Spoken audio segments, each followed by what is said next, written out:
నమస్కారాలు తెలియజేసుకుంటూ ముఖ్యంగా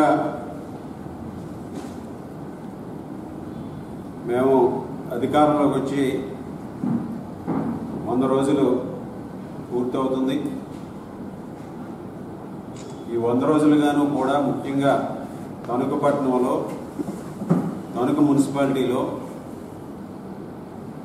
పలు అభివృద్ధి కార్యక్రమాలు చేయడానికి కానీ ముఖ్యంగా డ్రైనేజీలు డీసిల్టేషన్ చేయడానికి కానీ అనేక ప్రయత్నాలు చేయడం జరుగుతుంది.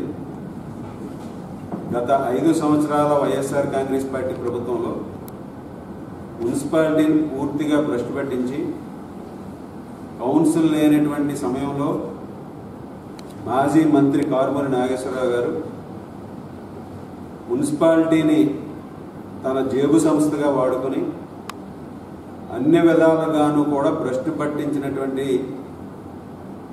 సంఘటనలు అనేకం మాకు కనిపిస్తున్నాయి.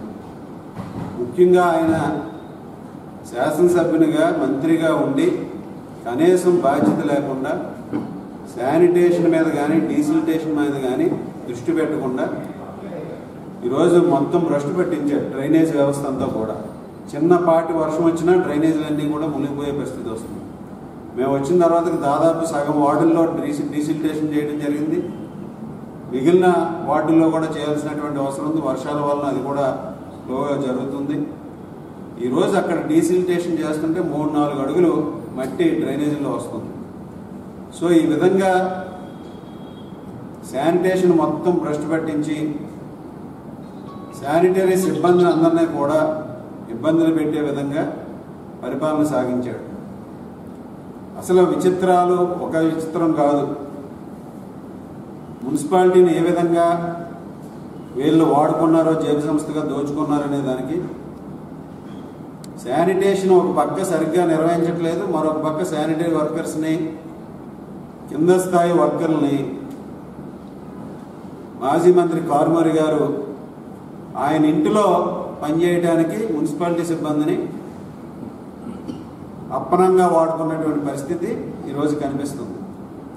11 మంది మున్సిపల్ సిబ్బంది 5 సంవత్సరాల పాటు ఆయన ఇంటిలోనే పనిచేశారు. మస్తరు మున్సిపాలిటీలో వేసుకోవటం పని మాజీ మంత్రి కారుమూరి ఇంటిలో. ఈ 11 మంది 2 ఆయన ఆవులను మేపడానికి, 2 వంట చేయడానికి, 2 బట్టలు ఉతకడానికి, 2 వచ్చిన వాళ్ళకి కాఫీ టీలు అందించడానికి, ఈ విధంగా 11 మందిని ఆయన ఇంట్లో పెట్టుకుని మున్సిపాలిటీని దుర్మార్గంగా వాడుకున్నటువంటి వ్యక్తి కారుమూరి. వీళ్ళ జీతాలు చూస్తే 18,000 రూపాయల నుంచి 21,000 రూపాయలు ఒక్కొక్కరికి. అంటే ఒక్కొక్క ఎంప్లాయీ మీద కూడా 5 సంవత్సరాల్లో ఒక్కొక్క ఎంప్లాయీకి సంవత్సరానికి దాదాపు 10 లక్షల రూపాయలు వీళ్ళ శాలరీని మున్సిపాలిటీ పే చేస్తే ఆయన ఇంట్లో వీళ్ళందరినీ కూడా ఉపయోగించుకోవడం జరిగింది.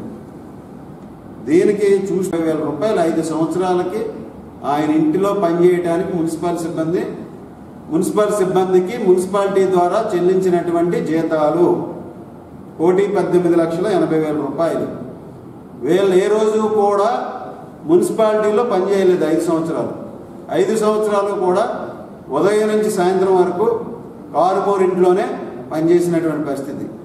ఈ విధంగా ఒక అధికార మదంతో అధికారం ఉంది కదా ఏం చేసినా చెల్లుతుందనే ఒక ఆలోచనతో మున్సిపాలిటీ సిబ్బందిని తన ఇంట్లో వాడుకోవడం ఎంతవరకు సమంజసం, ఇది ప్రజలందరూ కూడా గమనించాలి. ఇటువంటి వ్యక్తులు ప్రజాప్రతినిధులుగా వచ్చి ఒక బాధ్యతారాహిత్యంగా అధికారం ఉంది ఏం చేసినా చెల్లుద్ది, ఎవడో మనల్ని ప్రశ్నించడనే విధంగా ఈరోజు విచ్చలవిడితనంతో ఇటువంటి పనులు చేయడాన్ని ఏ విధంగా సమర్థించుకుంటాడు, దీనికి ఏ విధంగా సమాధానం చెప్తాడని మేము ప్రశ్నిస్తున్నాం.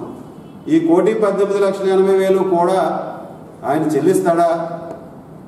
ఈరోజు మున్సిపాలిటీకి ఈ విధంగా అధికార దుర్వినియోగం చేసి పూర్తిగా ఈ 11 మందిని కాంట్రాక్ట్ వర్కర్స్ ఉన్నారు ఇక్కడ.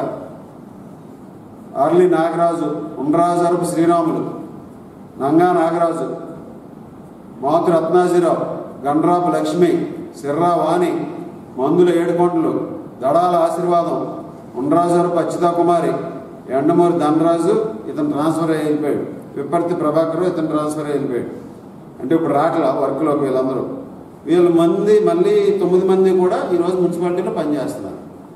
5 సంవత్సరాలు వైఎస్ఆర్ కాంగ్రెస్ పార్టీ ప్రభుత్వంలో ఏ విధంగా వీళ్ళు అధికారాన్ని దుర్వినియోగం చేశారో, ఏ విధంగా వీళ్ళ అధికార మదంతో ప్రవర్తించారనే దానికి, కారుమూరి ఏ విధంగా ఈరోజు అధికార మదంతో ప్రవర్తించాడనే దానికి ఇది ఒక నిదర్శనాన్ని ఈరోజు ఈ నియోజకవర్గ ప్రజలందరికీ కూడా తెలియజేస్తున్నాం.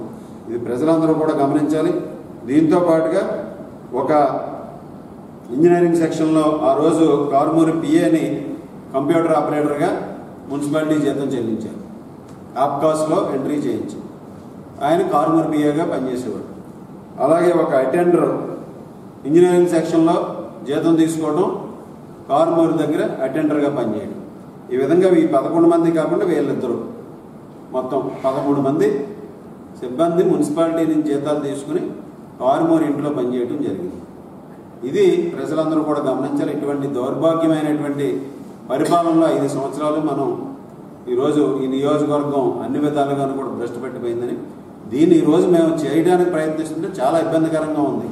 అన్ని చోట్ల కూడా డీసిల్టేషన్ చేయడానికి కానీ పెద్ద ఎత్తున సిబ్బంది అవసరం అవుతున్నారు. ఈ విధంగా పారిశుద్ధ్యాన్ని పెంపొందించడానికి ఒక సిస్టమేటిక్గా వేలో తీసుకురావడానికి ఎన్నో ఇబ్బందులు ఎదురవుతున్నాయి. ఈ విధంగా కారుమూరి ఈ నియోజకవర్గ ప్రజలకి, తణుకు పట్టణ ప్రజలకి ఏ విధంగా అధికారం దుర్వినియోగం చేశాడో క్షమాపణ చెప్పి చెంపలు కొట్టుకోవాలని సందర్భంగా డిమాండ్ చేస్తాం.